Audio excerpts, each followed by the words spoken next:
In this video, I'm going to take you through a 10-minute workout for your hip osteoarthritis. We're going to be doing 30 seconds of work, 30 seconds of rest, and 10 exercises. So we know that movement, load, and strength is a really good way of trying to reduce hip pain and improve your function. So there's some really functional exercises in here today to try and basically help you to make your day-to-day life a bit easier. So I have a timer in front of me. I'm going to be looking at that. You should have one in the corner of your screen so you can follow along with that one. All you need is a little bit of weight. It doesn't have to be dumbbells.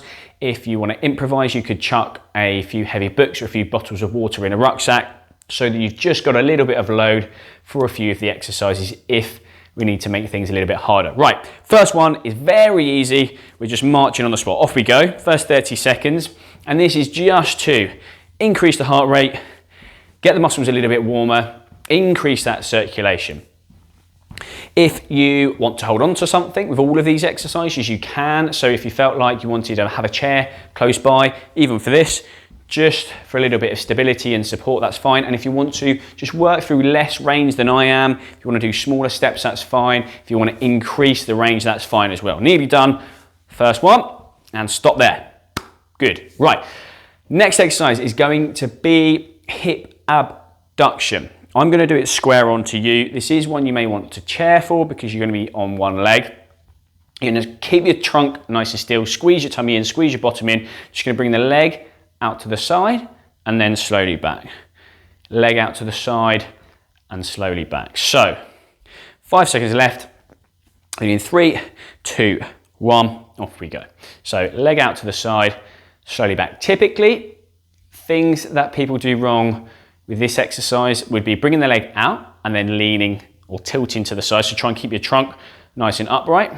And then the other thing would be turning the toes out to the side. So keep your toes facing forwards. You should feel a nice squeeze, a nice fatigue sensation in that buttock. You can keep the leg moving, which will be slightly harder, or you could stop, come out to the side, stop, come out to the side. Perfect. One leg done. We're going to move on to the next one now. So a few of these exercises, we're going to alternate left and right. This one, we're going to be working the left leg. So same again. If with this one, you did want to have a chair in front of you with 2 hands, you can even progress from going from 2 hands to 1 hand. That's absolutely fine. So nearly there, 5 seconds left. Get ready, squeezing your bottom, squeezing your tummy. Focus on something on the wall so that you're concentrating and your balance isn't compromised. Squeeze everything nice and tight. Keep looking straight forwards, toes facing forwards, trunk nice and upright, and keep that leg moving. So we're halfway. Great work. Keep it up. You're really going to feel like you've achieved something by the time we get to the end of the 10 minutes. So keep up the good work. Nearly there. 3, 2, 1, and we've made it. Right. Next one is going to be a squat.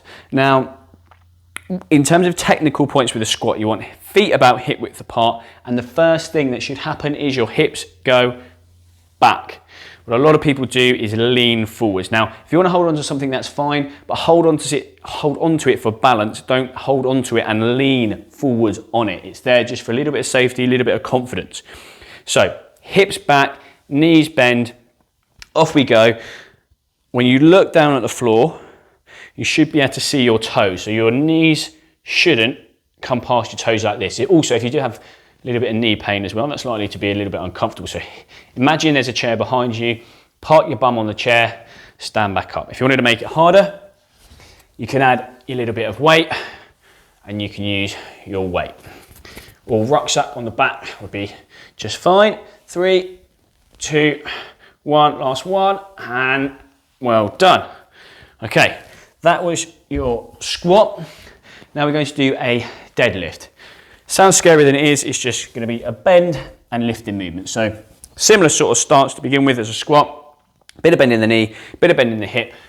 Chest comes forwards, parallel to the floor, then extend back up again. Chest parallel to the floor, grab onto your weights, and then drive up again. So 2, 1, off we go. Chest to the floor, back down. You should feel a real pull in the back of the legs and in the buttock. If you did feel like this was too much, it was too difficult, pop a chair in front of you, pop your weights on the chair, and then just lift your weights up from the chair. You'll be doing 50% of the movement, but that's absolutely fine. You still feel a pull in the back of the legs. A few more seconds, get a couple more repetitions in. 1, 2, and we're done. Great work. Okay, pop those down. And we're going to do a step to the side. This is going to be a one-legged exercise. So again, hold on to something if you need to. With all of these exercises, if you think they look a bit scary, there will be a level that we can regress things back to make it easier for you. So hold on to the chair if you have a chair here. I'm going to do it without. You don't need one if you feel confident enough. We're just going to step out to the side and back. Step out to the side and back. You can make that step as large or as little as you feel comfortable. So it might be the first time you try this video, you're just doing a small step, and as you gain in confidence, you can take a wider step. You can get more bend in the knee, more bend in the ankle, more bend in the hip. Do whatever you want with your hands, it doesn't really matter. About here if you like, and then you're just stepping out to the side. Nearly done. 3, 2, 1, perfect. Same thing, other side. If you need to grab some water, have a quick swig, and we're going to have 30 seconds rest. Whew, that's a tough one. Okay, so this time we're going to be working on the right leg. Probably need to move those out the way. So right leg and then left leg out to the side. You might want to move your chair so it's on this side if you want to hold on. In 3, 2, 1, off we go. So out to the side, back in.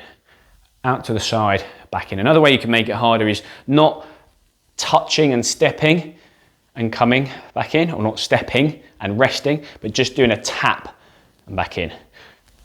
Tap back in. So you're making sure that leg that you're working isn't getting any rest in between each repetition. Keep up the good work. Nearly there. 3, 2, 1. Beautiful. Okay, right. 3 more to go. So next one is going to be a split squat. So hold on if you need to, and it looks like a lunge, but we're not going to lunge forwards and backwards, forwards and backwards.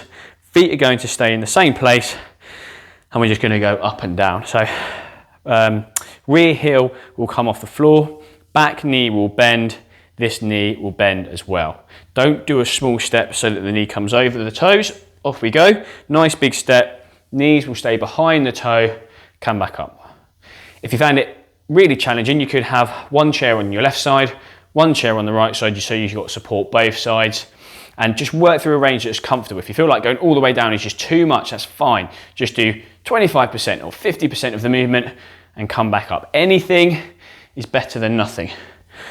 Well done. Good. Nearly there. Oh, goodness me. Good. And swap over. Right. Other side, we're going to swap round. Hold on if we need to. So, get my breath back. Make sure you're nice and comfortable. Get yourself ready in that stance. If that was too easy, you would grab your weights. You could have one weight in front of you. You could have 2 lighter weights either side, or you could grab a rucksack, pop that on your back, and that'll do the job just fine. So, nearly there. 2, 1, off we go. So, left foot in front this time. Slowly down, slowly up. Keep that trunk nice and upright. Try not to lean forwards. Chest upright, facing forwards. And this is a good one for the knee and the hip and the ankle. With a lot of these exercises, what you want to try and do is pick an exercise where you're using multiple joints at the same time. It's going to take you less time, and you're going to get more out of it, and they're more functional. Nearly there. 3, 2, 1. Last rep. Bam. Done. Perfect. Oh my goodness, we're absolutely racing through this last exercise. Very, very simple. We're going to just do a balance on one leg. So we're going to do the first 15 seconds balancing on one side, last 15 seconds balancing on the other side. So I'm going to start off on the right. If you did need some support, fine again. You can go from standing on one leg, 2 hands, 1 hand, and then even just decreasing your fingertip touch. So 4 fingers, 3 fingers, 2 fingers, that will make it harder. Off we go.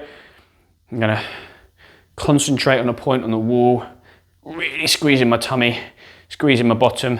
Keep an eye on that timer. We're gonna swap over at 15 seconds. Good. Near that, off we go, swap over. So I'm gonna do the, oh my goodness, that's terrible. Left side this time. So squeeze in, I didn't squeeze in. So concentrate, squeeze in. I'm also trying to multitask, which is never a good idea. Nearly there, and smashed it. Well done, great work. I hope you found that helpful. If you have any questions about regressions or progressions, then ask questions in the comments below. I'll do my best to answer them. If you did find it helpful, please don't forget to like and subscribe to the channel so you get notified every time we release new content. And whilst you're doing that, I will see you in the next one.